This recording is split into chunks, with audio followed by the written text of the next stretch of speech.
আজকে আপনি পৃথিবীতে বসবাস করতেছেন, আগামী কয়েক বছর পরে হয়তো পৃথিবীতে আপনার বসবাস করতে পারবেন না, আপনার হায়াত শেষ হয়ে যাবে।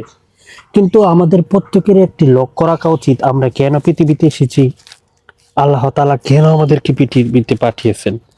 নিশ্চয় আল্লাহ তাআলার ইবাদত করার জন্য এবং আমার আশেপাশে আত্মীয় স্বজন যারা আছে, প্রতিবেশী যারা আছে, সবাইকে সাহায্য সহযোগিতা করার জন্য।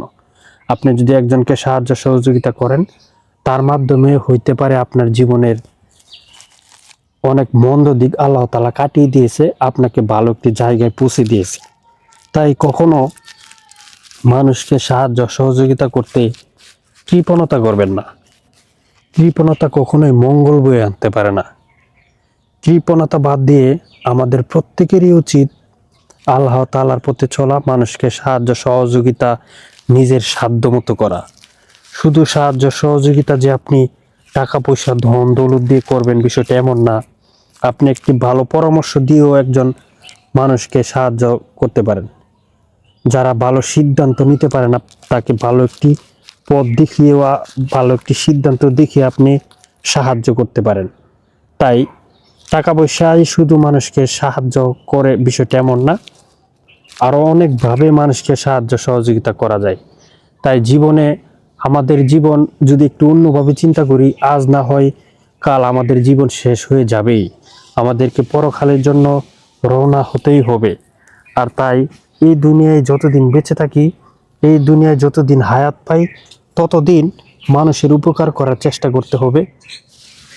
তাহলে আপনার দুনিয়ার জীবন এবং আখিরাতের জীবন সুন্দর হবে। আর যদি আপনি মানুষকে সাহায্য সহযোগিতা বা মানুষকে ভালো কাজের আগ্রহ উচ্ছ্বাস না দেন, তারপরে কিন্তু আপনার জীবনটা শেষ হয়ে যাবে। কিন্তু কথা হচ্ছে, আপনি যদি ভালো কিছু করে যেতে পারেন, ভালো কিছু আমাদের মধ্যে রেখে যেতে পারেন, তাহলে সেটা আপনার পরবর্তীকালে কাজে লাগবে। তাই জীবন তো একদিন শেষ হয়ে যাবেই। এই জীবন শেষ হয়ে যাওয়ার আগে অবশ্যই আমাদের এই জীবনটা মানুষের কল্যাণে ব্যয় করে যাওয়া উচিত। আপনি ভালো পরামর্শ পারেন, সামান্য অর্থকড়ি দিয়ে পারেন, বুদ্ধি দিয়ে পারেন, যেভাবে হোক মানুষের সাহায্য সহযোগিতা বা সেবা করে যাওয়া আপনার জন্য সবচেয়ে বেশি সুন্দর হয়। যদি আপনি পৃথিবী থেকে ছেড়ে চলে যান, তখন কিছু বছর পর আপনাকে কেউ মনে রাখবে না, কিন্তু ভালো কাজ আপনাকে সবসময় মনে রাখবে। আপনি যদি একটি মসজিদ নির্মাণ করে যান, এই মসজিদের মধ্যে মানুষ যতদিন নামাজ পড়বে, ততদিন আপনার আমল নামায় সওয়াব যেতে থাকবে। আপনি যদি একজন নেক সন্তান পৃথিবীতে রেখে যান, সেই নেক সন্তান যতদিন না বেঁচে থাকবে, ততদিন আপনার জন্য দোয়া করবে। তাই মরার পরও কিছু কিছু আমল আছে, যে আমলগুলো আপনার রুহের মধ্যে নেক দিতে থাকবে।